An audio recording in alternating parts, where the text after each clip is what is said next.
Okay, so we're up on your roof here. I guess I could believe the roof is 7 years old. Whoever installed it didn't do the greatest job. That little mark right there is supposed to be right here. So those are called keyways, and then the overlying shingle needs to come to right there. But if you look at all of them, there's a big 1-inch gap sometimes.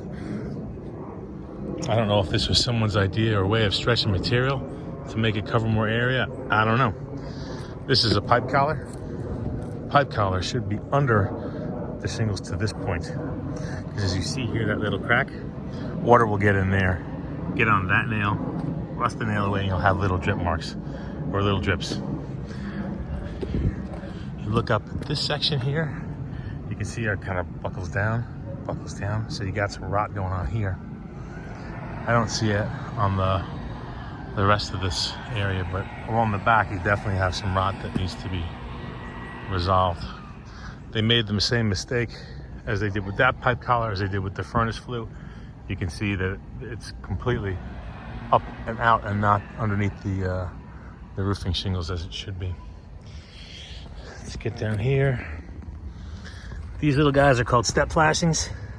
Step flashings should be underneath every single shingle, not sticking out on half of them, face nailed and then sealed. So the way these work, if they're proper, they're little L-shaped pieces of metal, and they tuck underneath every single shingle course, and they go up the sidewall to keep water out when wind-driven rain comes sideways. But the way they've done it here, it looks like they used the old flashing or didn't know how to install it properly.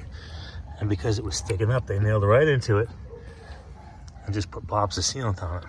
So you got holes in it, and you see water will come in here, eventually soak the nail that's underneath there, then the nail will rust away. Let's see here. You said this thing is new. I believe you. The age of this, I don't really know.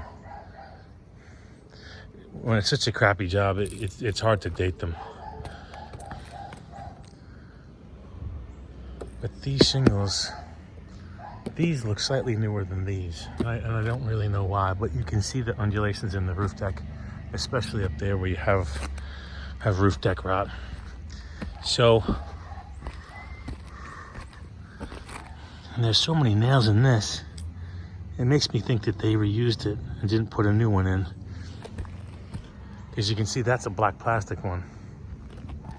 This one's a silver one, or aluminum one. But again, it's got all these face nails, and these should be underneath the shingles to this point.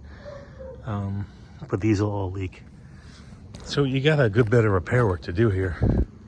Depending on what your plans are for the house would kind of dictate what you would do. If this is a forever place for you, just rip it off and replace it, because it's a terrible job. If this is a house that you're going to sell in 3 years, just cross your fingers and see what happens. But yeah, that's all I got for you. Okay, coming down.